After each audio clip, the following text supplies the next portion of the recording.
5 argumentos que são dados para favorecer a autenticidade do santo sudário. Primeiro argumento, essa técnica não seria viável no século XII. A técnica de enrolar no Não, de fazer um raio-x assim num pano para deixar uma mancha no pano. Não tinha como fazer isso na Idade Média. Não, mas eu não entendi. Porque aquela imagem que a gente viu ali não é imagem real. Aquela imagem é uma imagem que você tirou com a fotografia e fez o negativo. Mas se você for Turim a olho nu, você não vê daquele jeito. Mas eu imaginei que isso é mais recente, essa imagem. Essa imagem é antiga? Sim, ela é mais recente. Não, essa imagem é dos anos, não sei se é 30 ou 40. Então não entendi. Foi a primeira imagem que foi tirar. Quando tirou a primeira foto do sudário, certo, essa imagem apareceu. Tá. Mas o pano em si, não dá para olho nu você ver. Tem uma mancha lá. Tem mancha. Mas uma mancha assim que você tem que ficar prestando muito ralinha. Isso também eu acho que já é exagerado. Exatamente. É como se fosse eu vou explicar, você vai entender. Eu acho que talvez não me fiz muito claro. Quando você tem, por exemplo, o Sacani teve aqui, o Eberlin teve aqui, e mostram uma foto do espaço sideral, certo, de uma galáxia toda colorida. Aquela foto, ela não é que ela é mentirosa, mas ela é fake em que sentido? Aquelas cores são cores computadorizadas. Para reforçar. Exatamente. Né? A olho nu, eu não consigo ver aquelas cores. Certo. Tá certo? Então é que nem a aurora boreal. Você olha a aurora boreal, ela é muito mais fraca do que quando você vê com uma câmera. Com uma fotografia. A fotografia, ela realça. É isso que eu quis dizer com o sudário. Então, o primeiro argumento que eles dão é o seguinte. Para que alguém ia falsificar uma peça que ninguém ia ver? Não tinha máquina fotográfica na Idade Média. Ah, entendi teu ponto. Deixariam muito mais evidente para poder ser vista a olho nu. Exatamente. Na Idade Média, ninguém ia chamar a atenção daquilo. Exato, faz sentido. Certo? Faz sentido. A segunda argumentação eles não tinham técnica na época para produzir esse tipo de impressão num pano. Para ficar tão realista. Hoje, talvez, com computação gráfica... Com impressão 3D, você coloca uma pessoa e... mas na época ninguém ia ter esse tipo de questão. Terceiro, eles dizem que o pano tem fragmentos de folhas, de flores. Da região. Flores da região. Cara, isso que não são típicos da Europa. Isso eu li, isso eu achei fantástico isso, cara. No mínimo é muita coincidência, muita coincidência. Quarta, então o pano, pelo menos, ele veio de lá. A trajetória do pano, ele trouxe pólen. Tá da região certa. Da região da Palestina. Estou chamando de Palestina porque estou falando da Idade Média, na época era Palestina que chamava. Quarto, eles dizem também que nos olhos do indivíduo, quando eles pegaram em alta resolução assim, havia 2 moedas com um cajado sobre as órbitas oculares. Exatamente. Que era comum na época? Que era comum colocar a moeda debaixo para pagar o caronte. Era grego ou romano isso? Os romanos. Começou com os gregos, mas os romanos também colocava a moeda. O caronte era romano, mas é a versão romana dos gregos. Que naquele rio do inferno... O rio Styx. Tem uma hora que você leva as moedas para você poder... E as moedas que estavam lá eram moedas... Não sei se dá para colocar. Coloca assim, pilot em inglês, coin. Pilot coin. Como que escreve pilot? De piloto? Não, pilate. Pilate. Pilate. Pilate, com E.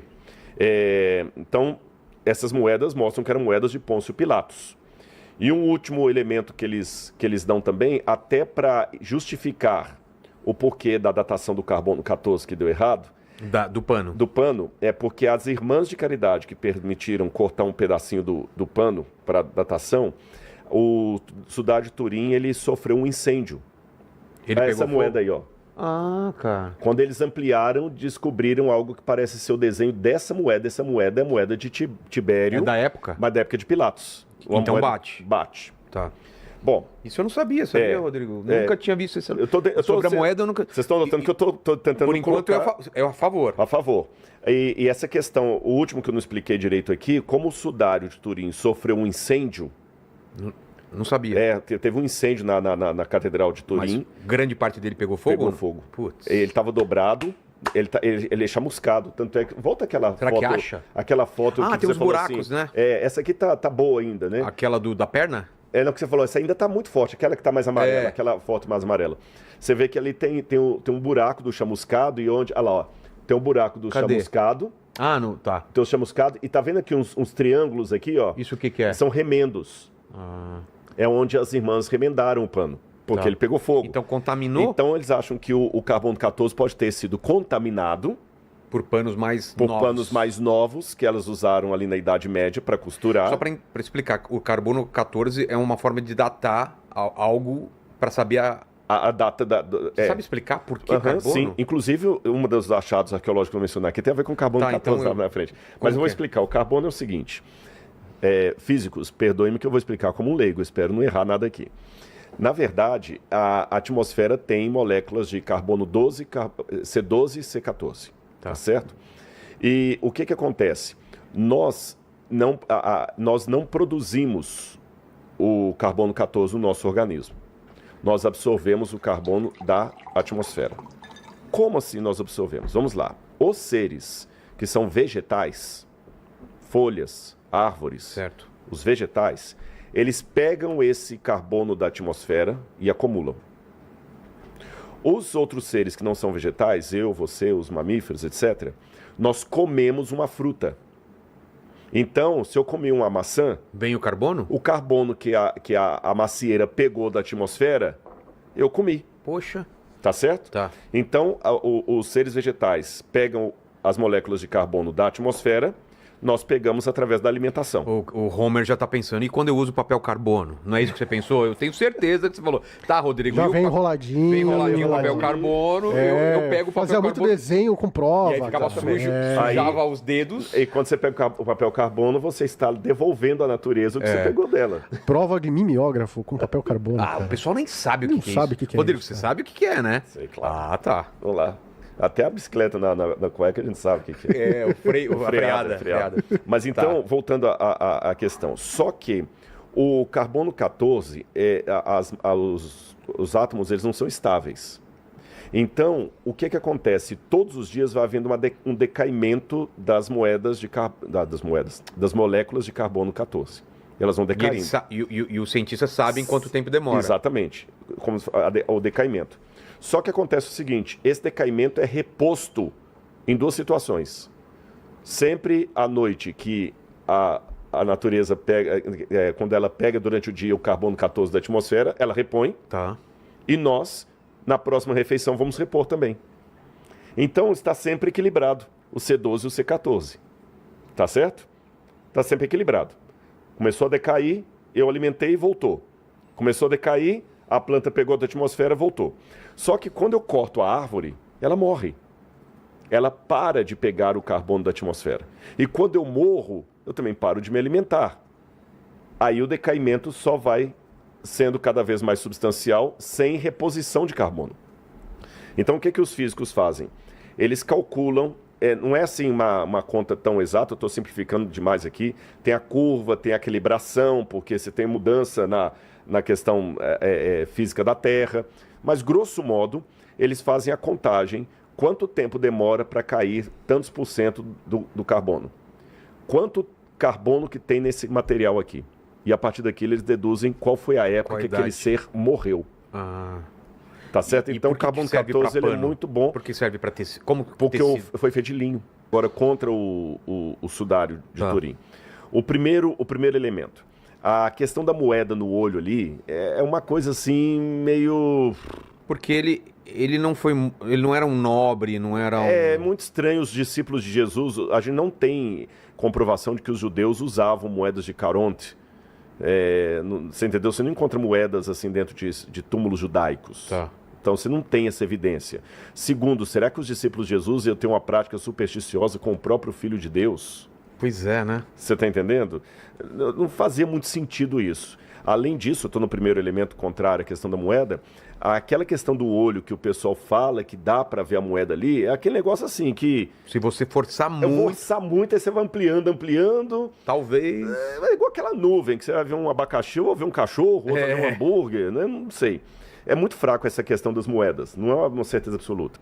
Há um silêncio tremendo. É lógico que o pessoal fala, mas tem uma história que traça o carbono 14 desde a Edessa e tudo mais e tal.